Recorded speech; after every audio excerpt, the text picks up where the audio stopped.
Today is July 14, 2014, and we are at the Grand Rapids Home for Veterans, 3000 Monroe Northeast, Grand Rapids, Michigan, 49505. We are doing a Veterans History interview as part of the American Folklife Center at the Library of Congress in Washington, D.C. We're interviewing World War II U.S. Army veteran William A. Gerber. And his last name is spelled G-E-R-B-E-R. And Bill Gerber's date of birth is June 26, 1921. As mentioned before, he is a World War II veteran of the U.S. Army. And my name, as the interviewer, videographer, and also the audio person, is Wallace Erickson. And I'm affiliated. I am a volunteer interviewer with the Veterans History Project, which is being done in conjunction with the History Department at Grand Valley State University, Allendale, Michigan.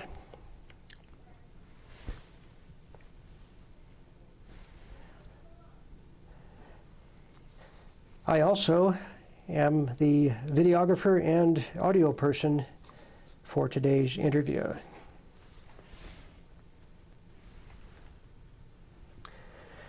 Bill, let me ask you, what is your full name? William Albert Gerber. And your date of birth? 6/26/21. And where were you born? Menominee, Michigan. Okay.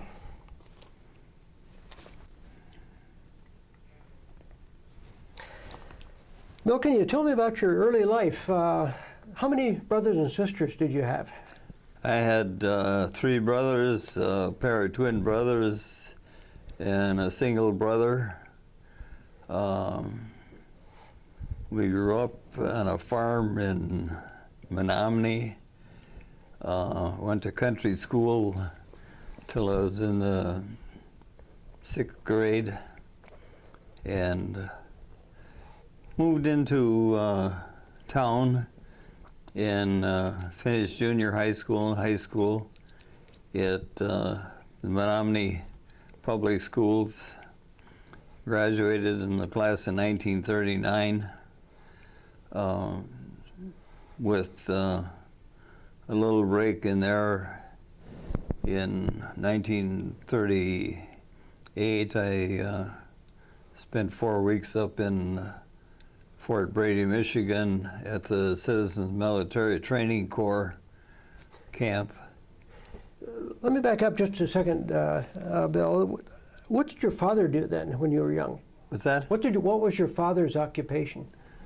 My dad was a mechanic at, I think he was at Prescott's at the time. He was a World War I veteran. Was he? In the U.S. Army? U.S. Navy. Oh, Navy. And what did your mother do? She was a homemaker. Homemaker. Okay. And I'm sorry, you were mentioning that you were took training at the Citizens Military Training Corps? Yeah, that was in August of 1938 with about 6 or 7 guys from my neighborhood in Menominee. We all went up there together, all came home together, had a great time. Where did you go? Where did you do the training? Fort Brady, Michigan. Where was that? Sault Ste. Marie. Sault Ste. Marie, I see. And the 2 of them that I know of, Bill and Ben Fernstrom, were a set of twins that lived down the block from me, went into the military, and they both got commissions. The rest of us, I think, were all enlisted. I see. And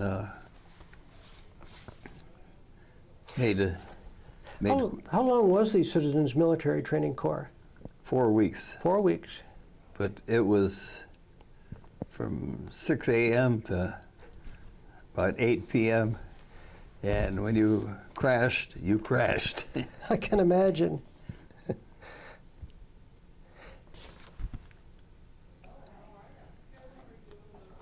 But after the Citizens Military Training Bill, what sort of training did you have after that? I went to high school. I graduated from Menominee High School in class of 1939.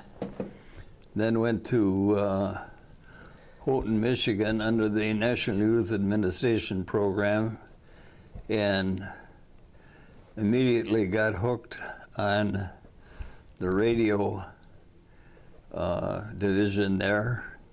I learned Morse code, radio technology, and proceeded to eat that up. And following that, I was appointed to be the winter radio technician for the National Park Service on Isle Royale in the 5th of December 1941. And got out there on Saturday night. The boat pulled out, and we were stuck there until spring. What date was that on Saturday? 5th of December.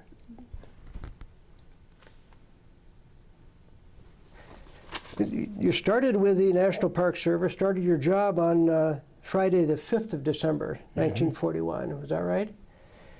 And then the next day, Saturday, where did you go?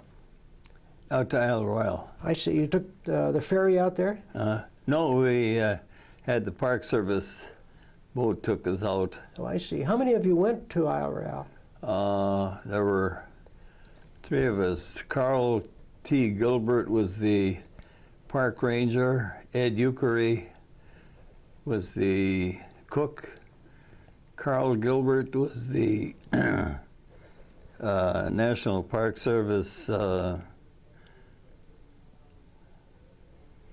don't know what his title was. Anyhow, he was the head of the Park Service I see. out there. And myself, I was a winter radio technician. So there were 4 of you then that went? 4 of us. 4. But Carl was out there for a couple of weeks, and then he flew ashore and went to Colorado and got married. Well, now, Bill, let me ask you, you went to the island on December 6, 1941. And the next day you heard some news, was that right? The next day was December 6th. Or the 7th? Pearl Harbor Day. And we were stuck. How did you hear the news then on December 7th? We had radio. It was on national radio. Pearl Harbor had been bombed. And Carl Gilbert, Ed Euchery, Johnny Snell, and I were there for the winter. And when we got ashore in the spring, there were 3 of us. Carl had been flown out of there in I don't know, November or December. And your job was a radio operator for the Yeah. National Park Service, was that right? Yeah. Who were the other, again, there was Carl Gilbert, there were 2 others that were with you? Carl Gilbert was the National Park Service ranger. Mm-hmm. Who were the other 2? Ed Euchery was the cook, and Johnny Snell was the other winter ranger, we'd call ourselves. Ranger employee or whatever? Yeah. Okay. He went in the Navy and became a Navy pilot. And what were your activities then generally on the island during the winter? We patrolled the island from Mott Island to the very northeast end of the island. On snowshoes? One day, and come back, and then we'd stay at Mott Island for the week, and then the following Monday we would take off from there and go all the way to Windigo, which is the very southwest end of the island. I see. And Now, was Rock Harbor Lodge, was that there at that time? Yeah. It was built? yeah, Did you stay there? we stayed right there. We had quarters right there. I see. And Ed Euchre was our cook. He was cook too. and when we got back on these round trips, we'd get in back on Friday night and take off our boots and sleep for 2 days. And your job was a radio operator. Did you have regular transmissions you had to do? Until we got closed orders on the day after Pearl Harbor, and we encoded everything that we sent Oh, I see. back. Yeah, the funny part of it is we had all this code work there, and nobody ever gave a thought of it. And first thing we know, we're into it. Had they trained you on the operation of the codes and all? Oh yeah, Oh. yeah. I was a CW radio operator too, so, and also voice. But we had a good background when I had gotten out there, because I learned all this when I was in NYA school in Houghton, and it stood me in good stead, because I got out of there in May of 1942, and when I got ashore, I spent a couple of weeks, and I was in the Army, and got to Fort Story, Virginia, and But it's as if, though, before you went to Isle Royale, that they kind of knew a war might be coming, so they gave you the codes and the training before you left. yeah, but you know, we had no hint of any war coming, but I knew all this code, and I had been a radio tech at NYA school, so it was just moved right into and keep it moving, and had a great winter at it. We made a radio report every night at 5 o'clock, and Was the National Park headquarters, was that in Houghton? yeah, the headquarters was in Houghton, and that was about 50 miles away. Over the Lake Superior. Over Lake Superior. Although Thunder Bay was much closer to Isle Royale than Houghton was, right? What's that? Thunder Bay, Ontario was much closer to Yeah, Isle Royale. 50-50. I see. Were you also doing other scientific studies throughout the winter there? Wolf counts or anything like that?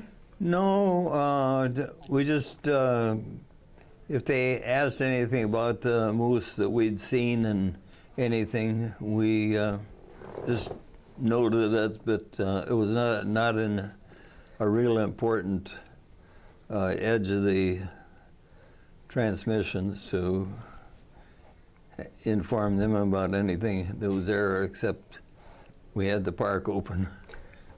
When did they come pick you up then? Huh? When did they come pick you up the next spring? In May. I don't remember what the date was, but I got ashore in May and got home to Menominee and walked in the door. And my mother says, "I got a job for you." And she says, go over to Marinette General. So I went over to the local hospital and worked. 3 of us were still around. This is Marinette General Hospital in Wisconsin. Marinette General Hospital, Okay. Marinette, Wisconsin. And 3 of us worked right in the hospital. We lived right there. We had a room to ourselves in the hospital. We worked 24 hours. Actually, we worked 24 hours a day, but we only put in 8 hours. One had put 8 to 4, 4 to 12, and 12 to 8. But you got the other side of that. If there was an ambulance call, whoever was on duty had somebody wake you up. You got out, got on the ambulance, and you took an ambulance call. It didn't make any difference if you'd just gotten off shift or anything of the sort. You were on an ambulance call. So you were zip. So you were kind of a medic then? A medical tech and ambulance runs in. everything else. Yeah. Had you been trained in emergency medical? Yeah, a little bit. As time went on, while we were out there Mm-hmm. In the hospital, we got to training and just kept at it. And So you actually lived at the hospital then to be available for the ambulance run? Yeah, we never left the hospital unless we went into town for beer or something. And in other words, you didn't go home and stay with your parents at all? No. Across the river? No. And No, it was right on the job, and if there was two of them were gone for on an ambulance trip, the third guy, if he was sleeping, he was routed out, and so we just, we were on call and worked actually on call 24 hours a day, and. how long did you hold that job then, Bill? 2 months. 2 months. So from May through roughly July or so Yeah. of 1942 then, 42. right? Okay. And it was the most interesting job you ever ran into, because you get an ambulance call, you did not know what you were going to get into. And I remember one day we got a call went out to a farm. A woman had been working on a hay rack, and it hit a rock, flipped her off. She landed flat on top of her head on a rock. And so I started back into town, and I was doing the speed limit, and the nurse told me in very specific language to get my butt in gear and get moving. And we're going 50. He says, give a damn. So you wanted to get to the hospital quick. So we cranked the lights on and the siren, and we went down through town at about 65 miles an hour. And You were the driver? huh? You were the driver? Yeah. I got into town, and they had all the lights and everything switched, Green for you. and all traffic was cleared. And we went zipping through town and out to the hospital like we were going down the public highway nowhere. I got back off of that, and whew. I mean, I was kind of put out. Now, did you have a radio in the ambulance at that No. time? I didn't think so. It's a little early for Yeah. radios in police cars or ambulances. Yeah. But holy smokes, we had the fastest trip I ever been through that town. Now, or in July of 1942, what happened when you left that job? I went in the Army. You enlisted in the Army then. Were you drafted or did you Drafted, enlist? yeah. You drafted. Okay. And when did you actually report for basic training? 4th or 5th of August, 1942. I'm sorry, what date in August? Either 4th or 5th. 4th or 5th. Okay. And Where did you report? Where did you go? Went to Fort Custer, Michigan, and was there for processing, and then got sent to Fort Story, Virginia, and with my background in communications and rest of it, and the fact that I had taken CMTC, Citizens Military Training.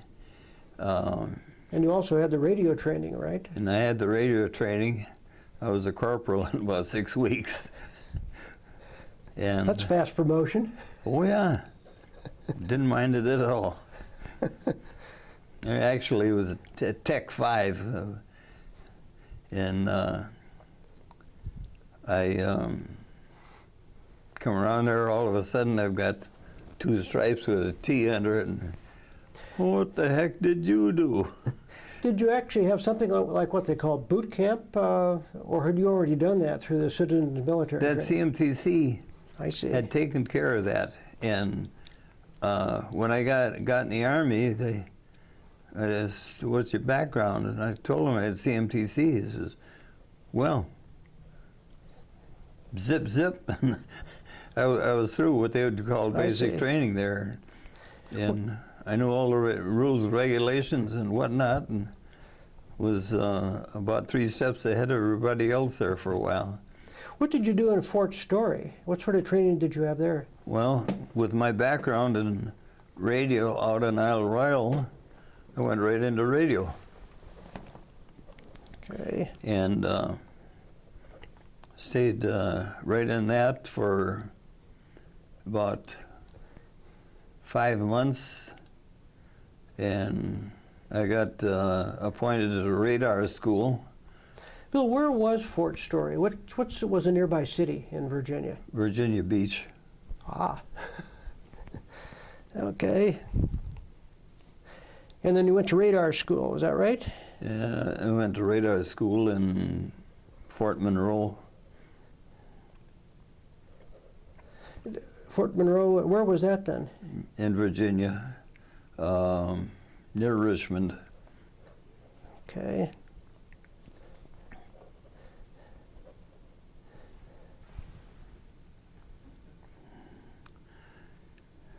How long was your radar school training?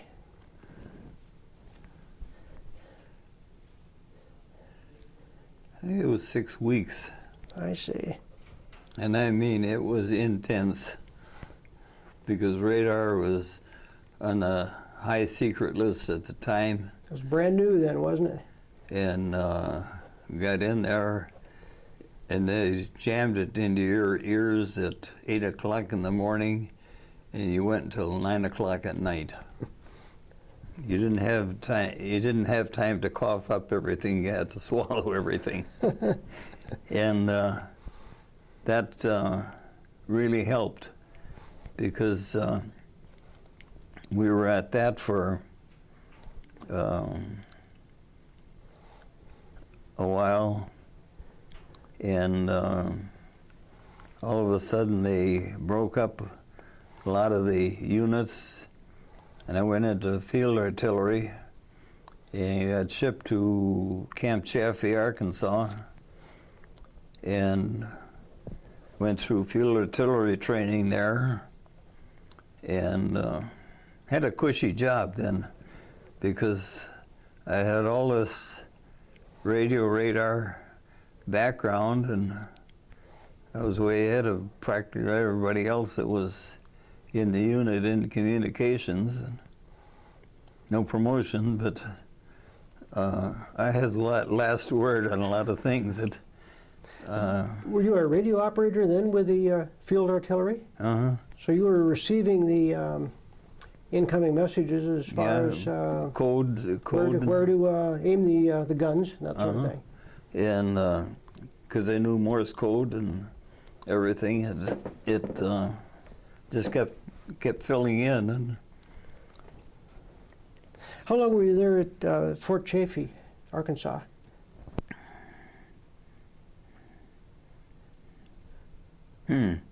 couple of months, and then they loaded us up and shipped us to England and then France. Did you go as a unit then? Yeah, as a unit. Okay. What was your unit at that point? 663rd Field Artillery Battalion, 663 Field Artillery Battalion. FAB. Okay. FAB. And you shipped, went by ship or Yeah. air?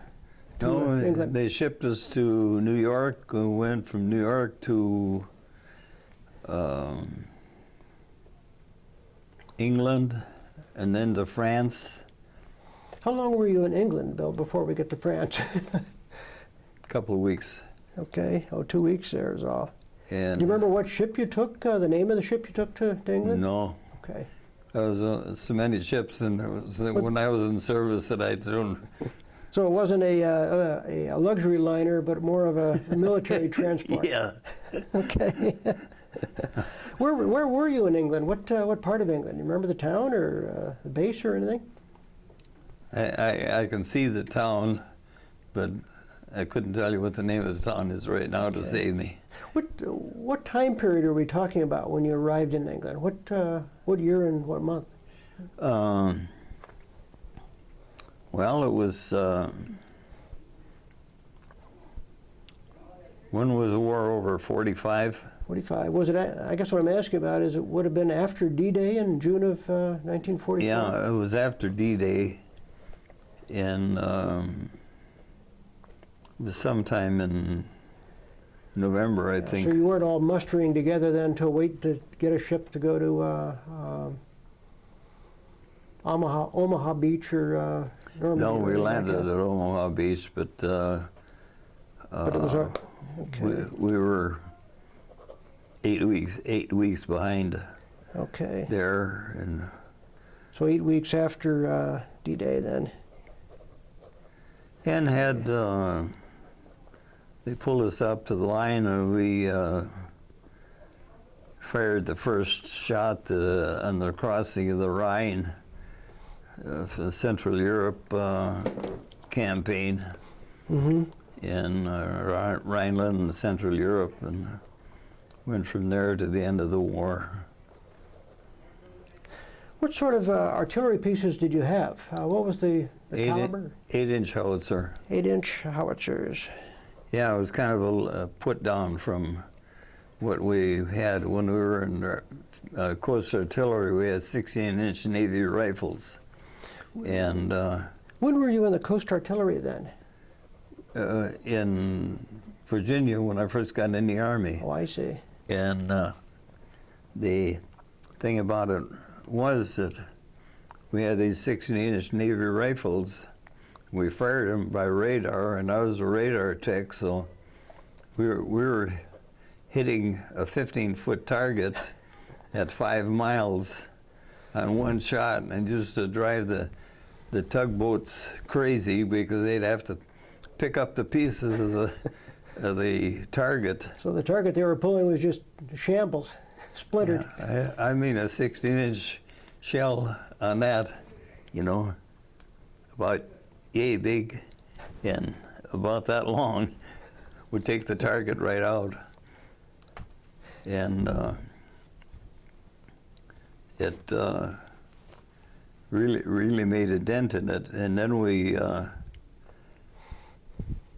moved to Okay, you got to the Rhine River then. Do you remember what, was there a town near the Rhine River where you set up? all I remember was we hit Paris, and we moved on from there. So you went through Paris then toward the Rhine? The funny part of it was when we went from Coast Artillery to Field Artillery, we got these 8-inch howitzers, and here we'd been in a 16-inch rifles. And to drive the Field Artillery crazy, the lieutenants got up and looked around, and the Field Artillery officers that were there says, "What's the matter? What's the matter?" We said, "Where's the holster?" Where's the holster? That's an 8-inch. That's an 8-inch howitzer. He says, yeah, that's why you need a holster for it. We came from 16-inch rifles. Oh. Now, were the 8-inch howitzers, were they towed or were they self-propelled field artillery? No, they were towed. Towed. Yeah. I see. They're pretty large then for It was a being pretty towed. good-sized gun. Yeah, a little larger than a 105 millimeter howitzer, right? Oh, yeah. Just a little. Bigger than 155, too. Oh, okay. So your unit was one of the first to fire across the Rhine River then, was that right? Okay. Do you remember when that was, roughly? Would that have been summer of 44? No. Late 44. Like fall? I don't know. I'd have to dig back down through my That's fine. cobwebs. We'll just use late 1944. That's close enough at this point. And How many guns did you have in your battery then? in field artillery, Field artillery, yes. Or did you always operate as a battalion? we were our battalion. We had headquarters battery and 3 line batteries, and I think there were 4 guns to a line battery. And headquarters didn't have any, but we did all the fire direction and that sort of thing. Did the smaller caliber artillery, like the 105s, were those, did they have like 6 guns per battery? I don't know, 105, that was something you put in your hip pocket. 8-inch was just a little bit bigger than that. A little larger, that's right. So, But 4 guns, those were, I assume that was semi-fixed ammunition, was that right? You had the projectile and then you had the propellant? yeah, It wasn't one big canister or anything? no. Okay. But that was real good shooting, and we learned to put those things down and drop them in a back pocket. So again, as a radio operator, would you have acted as the liaison then between the forward observers and the gun crew then? I see. So you got the information as to where the rounds were going and how to make the corrections, and then the plotters would plot it out as to how much to lower or raise the gun or change the azimuth or anything like that. I see.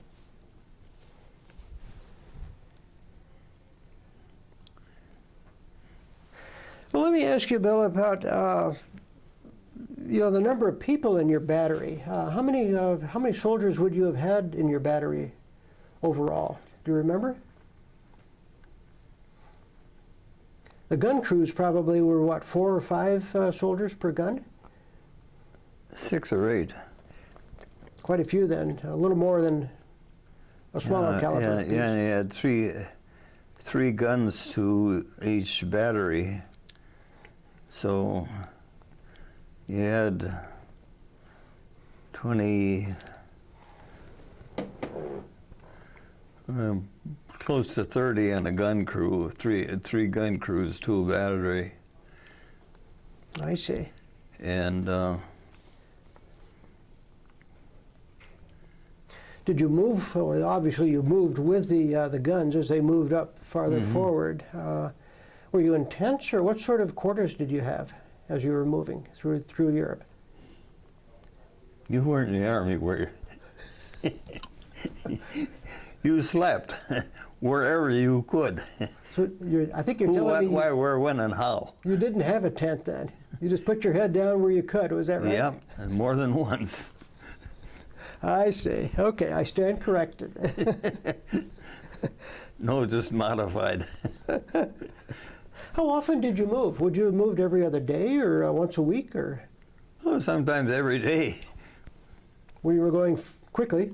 Yeah, you Defeating move, the Nazis? move. I see.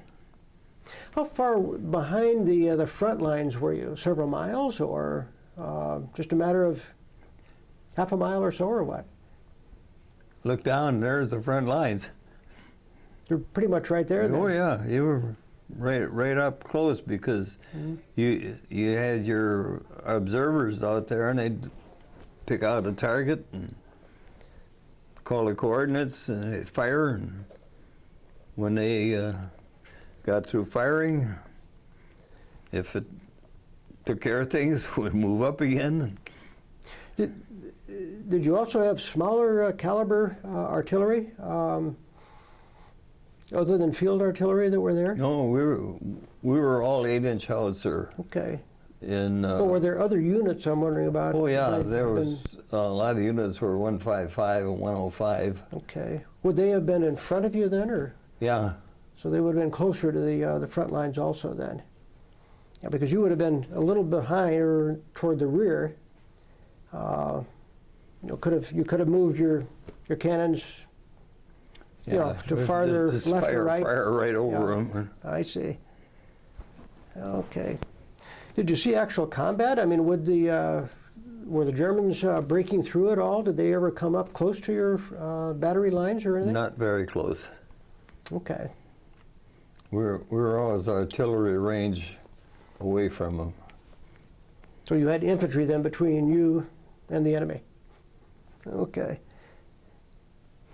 Did you have many casualties in your unit? Any what? Any casualties? Any other artillerymen wounded or injured or killed? Okay. Okay.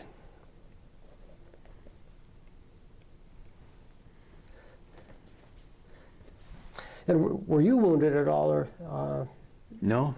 any combat wounds at all? Okay. And were you ever captured as a POW? Nope. Okay. Any particular memorable experiences then? You know, as you're moving east in Europe with the artillery battalion. Oh, just that. Serious or funny experiences? One, either way. Funny, you'd move into a town or something, and all the civilians would come up and hug you, and whatever language, you learn to hug back. But it was. The key word there was liberation, right? Yeah, it was liberation. But you never saw so many happy people in your life.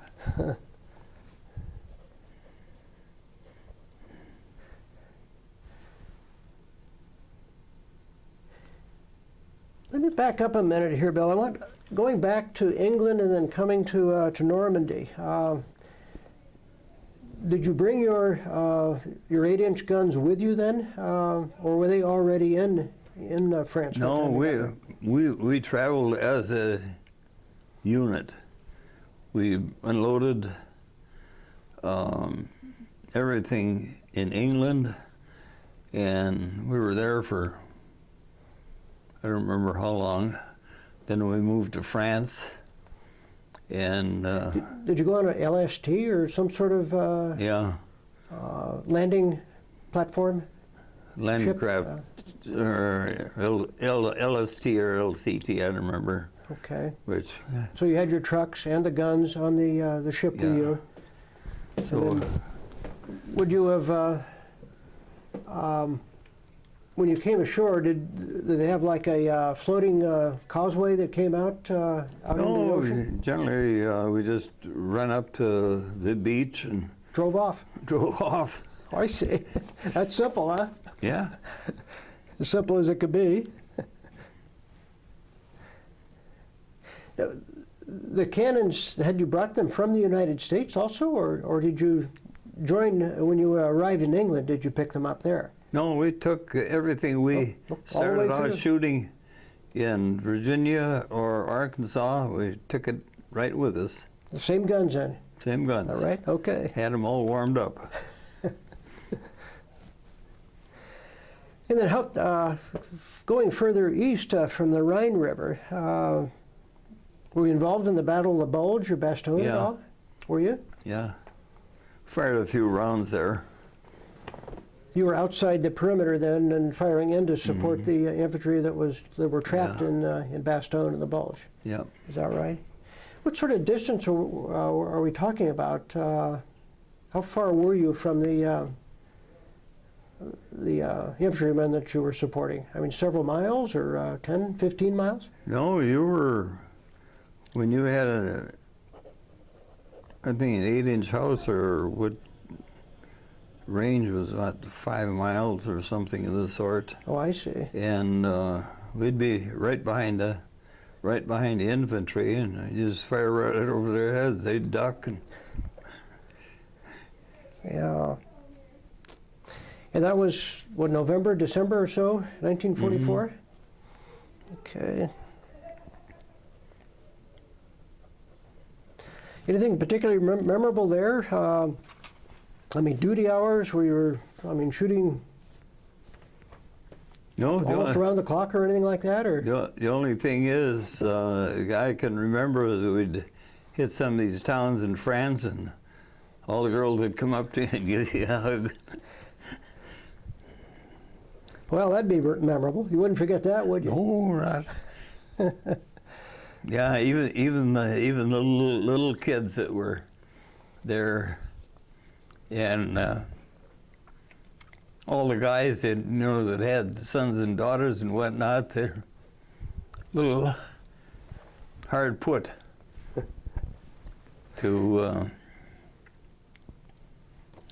get a little hug like that. Bill, did you receive any individual medals or citations for No. doing a good job, or being particularly heroic or anything like that? No, I just sat back there and shot. You did your job and a hero like everybody else. Yeah.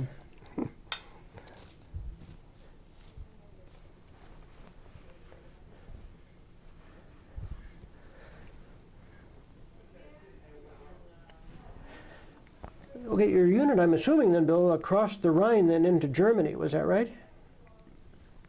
And then you continued the same situation then, supporting the infantry? Yeah, we supported everything up until VE Day. And how far did you get into Germany? I don't know. We made trips and we went to Berlin. You ended in Berlin?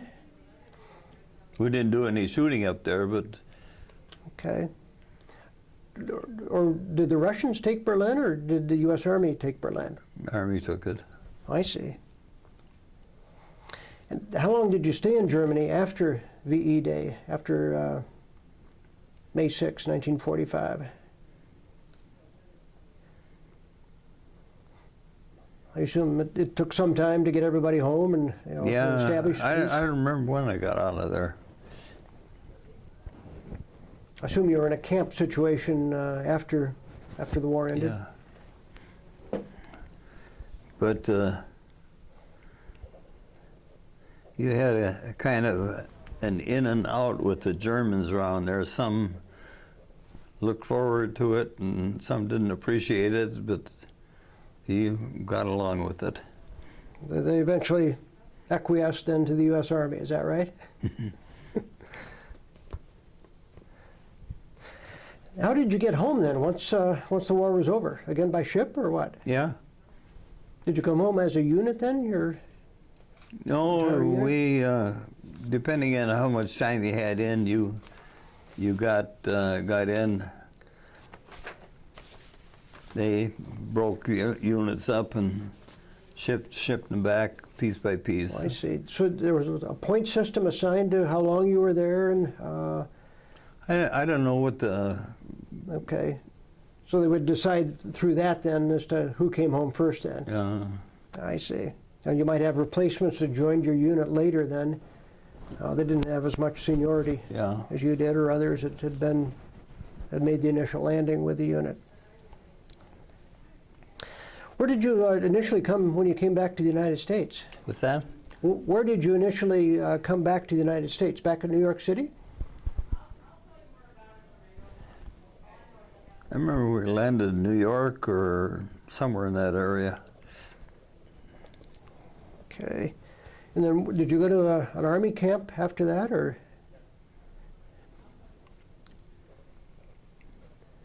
You recall where that would have been? No, I think I hit Camp Kilmer in New Jersey and got on a train and ended up at I'm sorry, what was the name of the camp in New Jersey? Kilmer. Kilmer? Kilmer. I see. And were you processed for discharge there at Camp Kilmer? No, moved to Fort Custer, Battle Creek, and got processed out of there. Got out of the Army on a Monday, hopped on a train. Do you remember the date that you got out of the Army? Or what month was it? Would it have been then, Bill? I think it was in February. February 1946? Could be. And then you caught a train, you said? Huh? Then you caught a train? Caught a train to Chicago. Got off the train, got onto another one, went to Menominee in the UP, and got home about 9 o'clock that night. Got up next morning at 9 o'clock, went down, signed up with the American Legion. And you've been a member ever since, is that right? I'm a life member. You were also an officer in the American Legion post there in Menominee, Yeah, is I that was right? a vice commander. Vice commander. What sort of activities did you do in the American Legion? I was,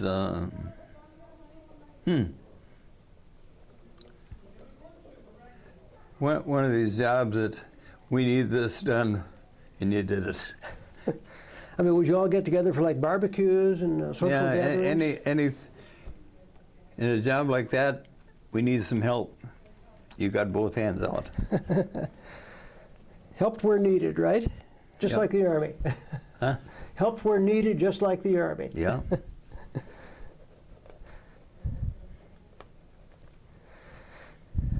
When were you vice commander? Do you remember what years, roughly?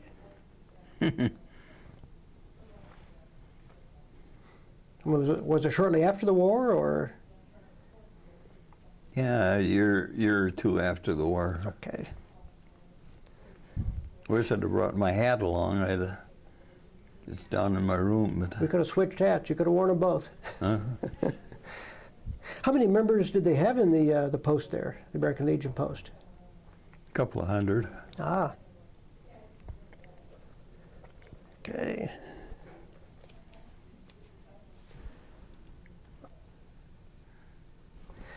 Okay, shortly after the war and after you returned, what did you do after that? You went to Spartan School of Aeronautics, was that right? Spartan School of Aeronautics. Got my radio licenses. And that was at Tulsa, Oklahoma? yeah, huh? How long were you there at Spartan School? I don't know, a year or 2 years. I don't remember what. Okay. And you studied, was it aviation radio then? No, it was just general commercial radio. Oh, commercial radio, I see.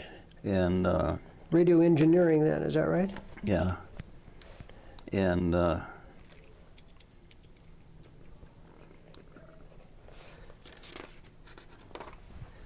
I spent time there in Oklahoma City. And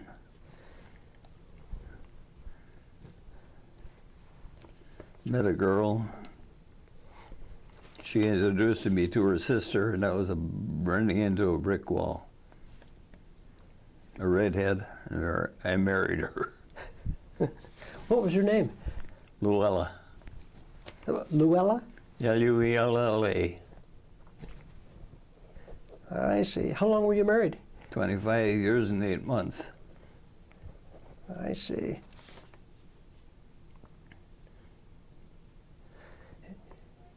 And then she died in 1973, is that right? Mm-hmm.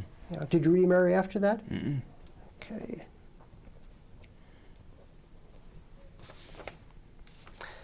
After No, Spartan... I'd never run into anybody that could replace her. I see. After Spartan School of Aeronautics, did you take a job after that? Yeah, I got up to Menominee again, went over to WMAM in Marinette, walked in, asked if they had an opening. He says, yeah. So when can you start? I says, anytime. He says, okay, come back Monday. And you're a radio engineer there, is that Yeah. right? Yeah, and then they put in a TV station, and so I was radio TV engineer, and then we had another station up in Manistee, and In Michigan, right? we ran that, would run up there, make field trips up there. How long were you with station WMAN?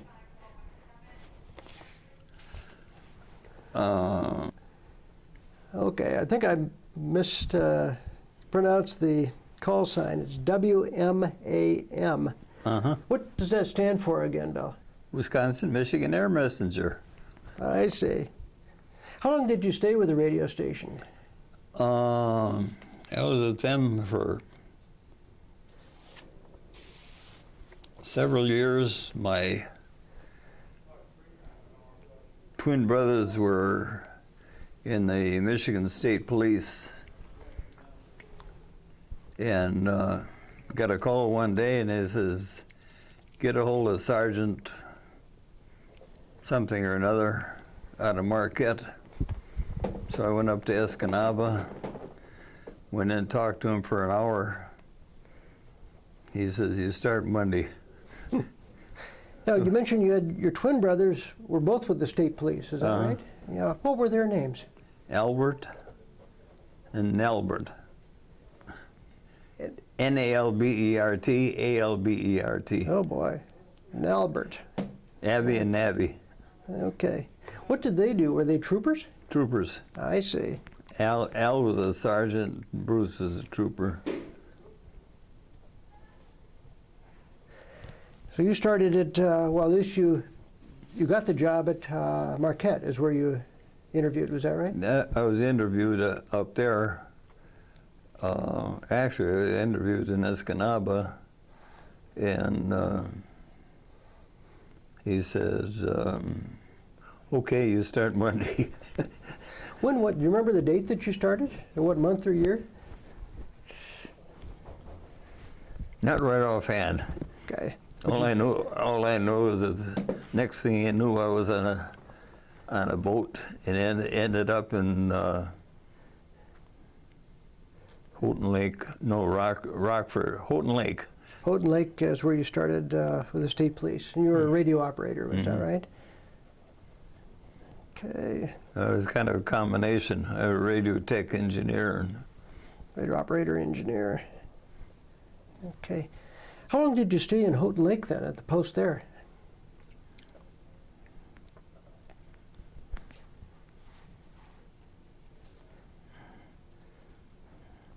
I know 5, 6, 8 years.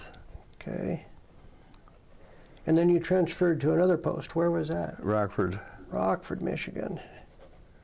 I retired out of Rockford after 25 years. I see. And that was in 1974, was that right? About when you retired? Roughly. Okay.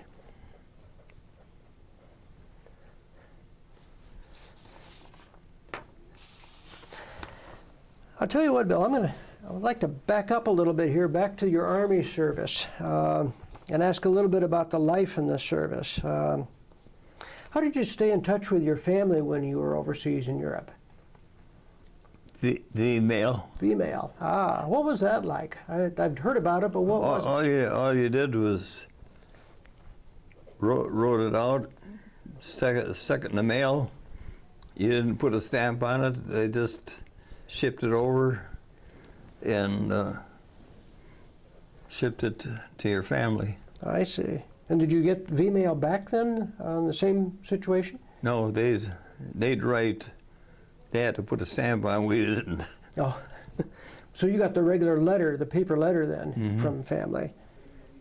I see. Did that work fairly well to be able to get yeah. communication back and forth? Well, yeah. Okay. What was the food like in the Army when you were in the field? I had a mess sergeant who you would not question his ability. We had a general that wanted him as his personal cook, and he says, "No, I'm a GI cook." And he stayed there, and the general came down and ate with us. The general ate in the enlisted mess, is that right? Robert McBrien. Was that the cook or the general? That was the cook. He was more important than the general, right? That's right. I can't even remember what the general's name was now. But he cooked, and if it didn't pass his inspection, Or his taste test, huh? the cook caught hell. What was he able to do to fix up the regular Army supplies to make them taste good? He didn't do anything except he knew how to season things, and he knew how to proportion it, and if you didn't get thirds, there wasn't anything left. In summation, he did it right then, was that right? Oh boy, oh boy, oh boy. Did you have plenty of supplies? Food supplies, other supplies, blankets? Never had any trouble with supplies. No problem. Okay. And how about handling of, did you feel any pressure or stress on the job as an artillery radioman? Long hours or tight Well, situations? I guess that was one of those things that I just took everything as it came. If I had to work 18 hours, I worked 18 hours and didn't worry about it. If I worked 4 hours and had the rest of the time off, I didn't worry about it. I just said, well, happy day. And I never, I don't know, I guess I'm hard-nosed. I didn't complain about who, what, why, where, when, or how I had to do anything. Just did your job. Okay. Did you do anything special for good luck? Anything like that? In the what? Anything special for good luck? Not that I can recall. How did the troops entertain themselves? Everybody had their own idea of their own entertainment. Mm-hmm. I mean, like card games or football, soccer, or anything like that? Or? The only card game I ever got into in the Army was my first New Year's. I got in the Army in August, and then on New Year's I had off. We just got paid. And I got into my only poker game in the Army, and I cleaned out 5 paychecks. You made out then, is that right? I made out like a Jaime in a junkyard. Well, I suspect you weren't playing with any first sergeants or gunnery sergeants, is that right? What's that? You probably weren't playing with cards or poker against any first sergeants, is that right? No, it was all guys, but I'd never played poker before. 'Cause usually the first sergeant makes out the best. Yeah. But I got in there, and it didn't make any difference what anybody come down. If they had 3 aces, I had 4 kings. If they had 2 and 2, I'd have 3 and 2.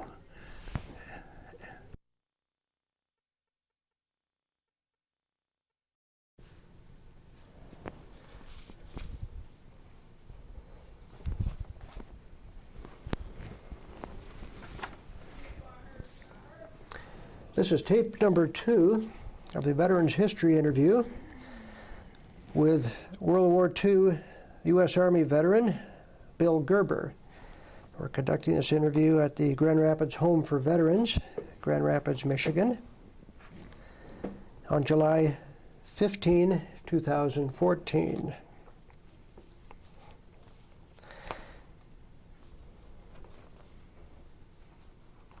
Bill, I was asking you about how you and other troops entertained yourselves. Did you have any formal entertainment, such as USO shows? Oh, there was a lot of USO shows. Some of them were good, some of them were bad, some of them were indifferent. Did you ever have Bob Hope or any of the famous names like that? I saw so many different ones that I didn't. I see. They're just another entertainment group. Sure.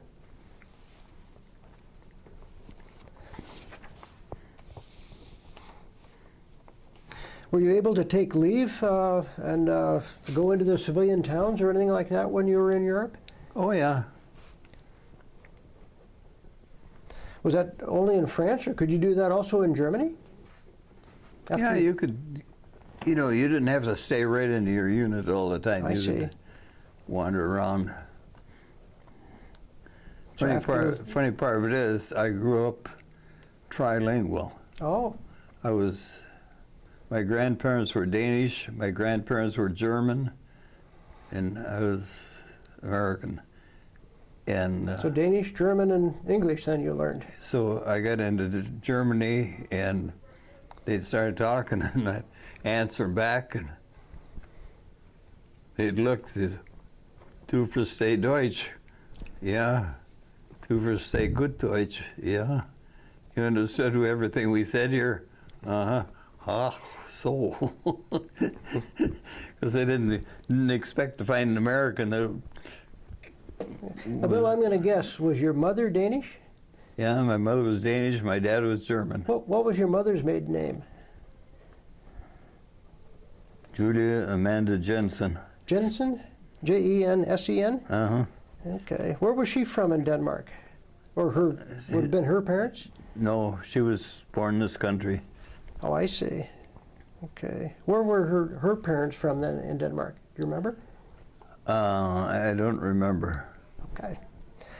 And your father was German then, or at least German ancestry then, Mm-hmm. Is that right? Okay. He was born in Whitewater, Wisconsin. Oh, from Wisconsin. Okay. But it was so funny when we were in Germany. They'd start talking, cut in and answer them or something. "Du verstehst Deutsch?" "Yeah." "Ooh." Because the Germans really didn't understand that so many Americans were bilingual, trilingual, or whatnot. I see. And do you recall any towns that you visited in Germany or in France when you were on leave? what's that? Do you recall any towns in Germany or France that you might have visited when you were on leave? No, I was in Paris. I was in several other towns. I don't remember the names of them, mostly small towns. I see.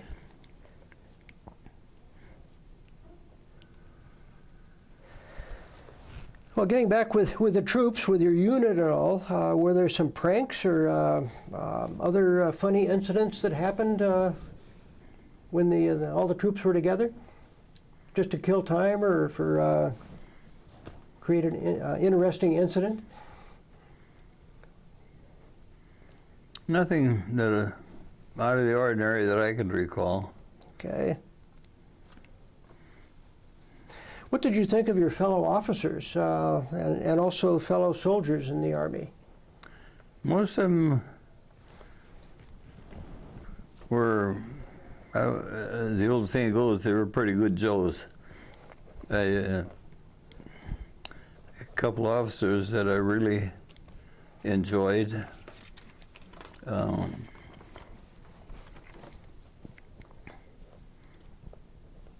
So there were good Joes then. Do you remember any of the names of the people that you served with? I was trying to remember. I think one of them was named Ernest Dieck, D-I-E-C-K. E-I-C-K? D-I-E-C-K. D-I-E-C-K. And Ernest was his first name. Was he one of the soldiers or an officer? He was an officer. I can't remember what he was. I think he was the captain. But I can't remember what outfit he was in or anything of the sort about him. All I know is that. Did you keep in touch with any of your fellow soldiers after the war? No, because we were scattered from so many places that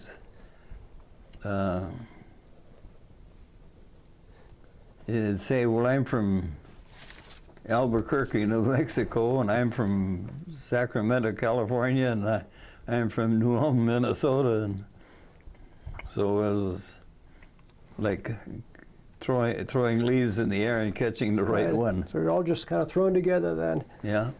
Yeah. Did you keep a personal diary at all when you were in the service? Okay. Did you take any photographs or? I took a few. Okay. How about any movies at that time? 8mm movies or anything like that? No. Okay.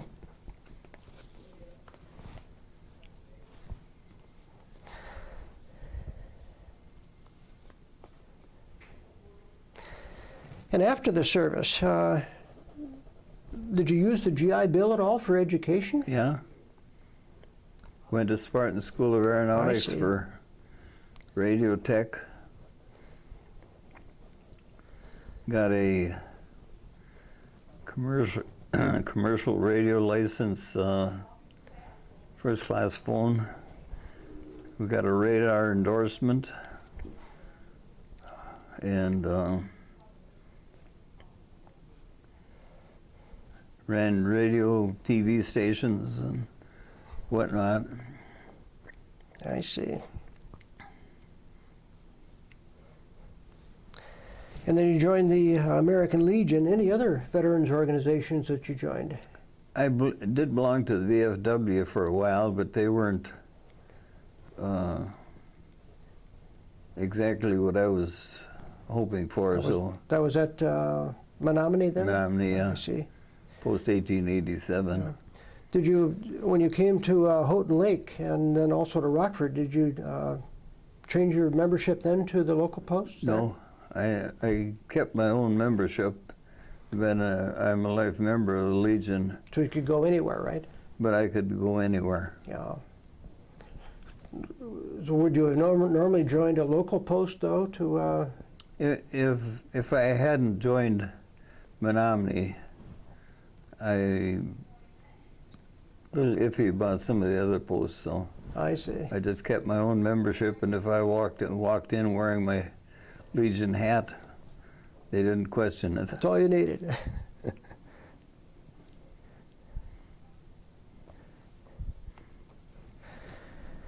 Well, let me ask you about the later years then, Bill. Did your military experience influence your thinking about war in general or about the military in general at all? How do you mean? Well, as far as your experience in the military, did it affect your thinking about war in the future, for instance? Well, I didn't look for any war in the future, but I figured that I had served my time, and if I stayed in the reserves, and if they needed me, I went back. So you're in the U.S. Army Reserve after World War II then. Yeah. And I got recalled, and when Korea broke out, I see. got shipped over to Japan, but my security clearances wouldn't let me out of Japan.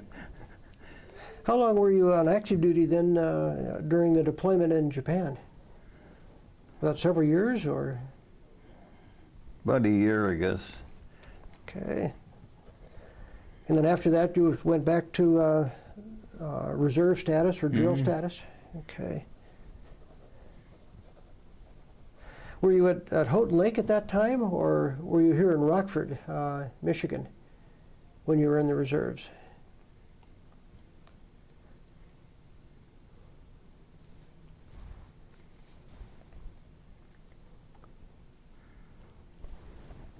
I remember. Did you drill here at all in Grand Rapids on Michigan Avenue? The unit there? I see. When did you retire then from the Army Reserve? Well, I put from 42 to 67. So 1967 is when you retired. Mm-hmm. Did you have 20 or 25 years service in 25. in the Army? Okay. Okay.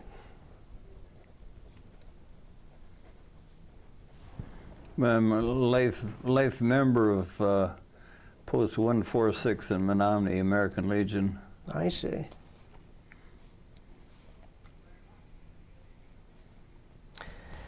And then getting back to your civilian occupation with the state police, you transferred from Houghton Lake to the Rockford post, is that right?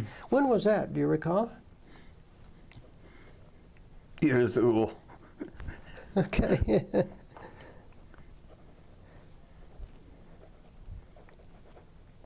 And you retired out of that post then? Yeah.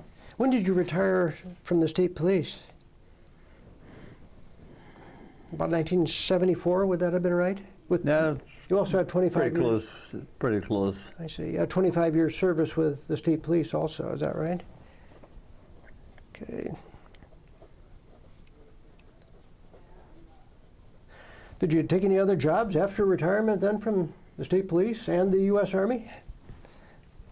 No, I was one of those freeloaders. If somebody needed help, I'd move in and help. Like on construction projects or yard projects? Anything that came along, you need a hand, I got a hand. I see. And all I ever question is, where the hell did you learn that?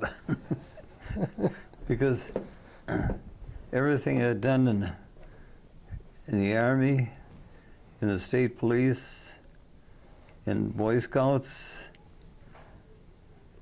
whatnot, it just, it was something I had an edge on.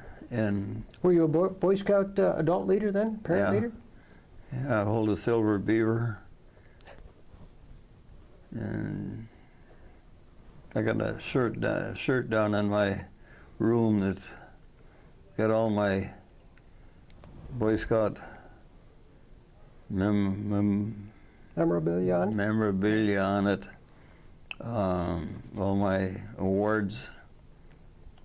Now, were you a Boy Scout member then when you were a boy yourself? Or? Yeah, okay. Eagle Scout. I see. Through Eagle Scout? Yeah. I see. But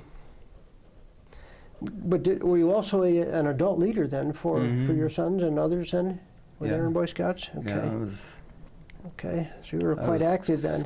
Scout master and commissioner, district commissioner. Oh, I see. And actually, any job that they needed, if you needed some help, I got two hands. I see. Getting back a little to the military, how did your service and experiences in the Army affect your life later on? In what way? Well, I suppose As far as your job, your civilian jobs and that sort of thing? A lot of things that I did transferred over. Something you needed something in this field, I had an answer for it. I could help. Okay.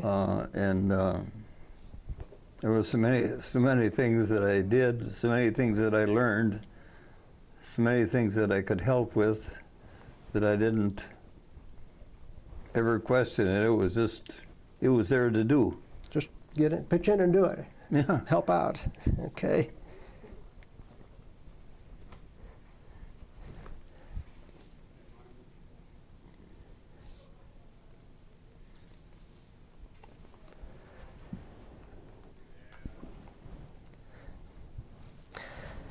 Well, Bill, is there anything further that you'd like to add on your interview here that we haven't covered already on the interview?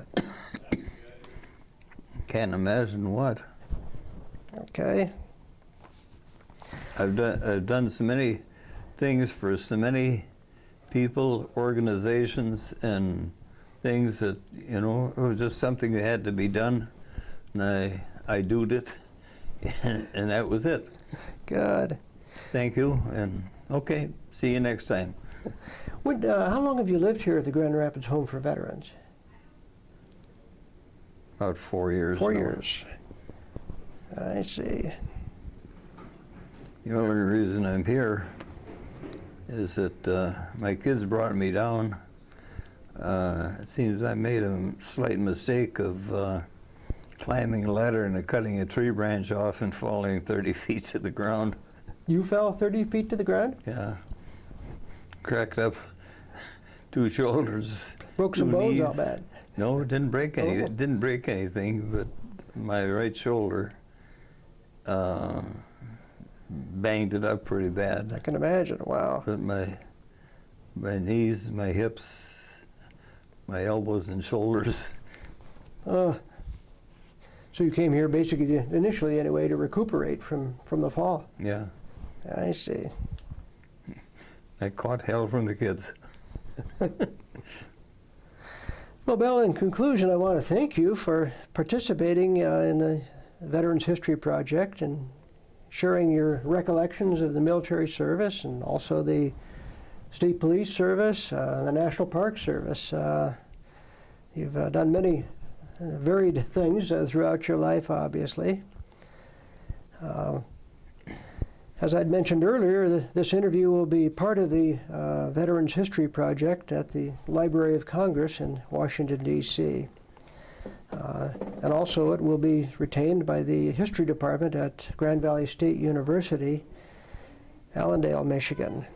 I think half of that I spent, I don't know how many years in the Boy Scouts that really helped a lot of people along. Well, you're working with young boys that are a very impressionable age, aren't Yeah. they? So that's a chance And to I had get them started right. I had an enjoyable career doing that, and I would be into something and say, well, where'd you learn that? And it says, well, that's something that happened here, something that happened there. And, oh, yeah. Sure. All I could do is fill in the cracks. I didn't know all the answers, but I could fill in the cracks. And Yeah. Well, I can see you had multiple careers, with the state police and then, Boy Scouts, like you say, and also, of course, with the U.S. Army, including the Army Reserve, where you retired as a Sergeant First Class. Yeah. Leaving the Army. Well, again, Bill, I certainly want to thank you for participating in the Veterans History Project and doing this interview with us. And I really enjoyed this. I've enjoyed talking with you today and also earlier days. This concludes the interview with William A. Gerber.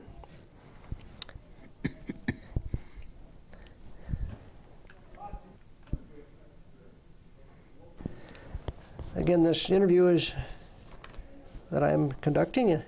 My name is Wallace Erickson. I'm a volunteer interviewer with the History Department at Grand Valley State University, Allendale, Michigan.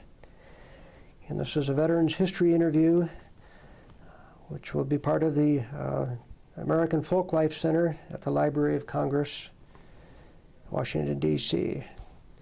And today's date is July 15, 2014. Thank you, Bill.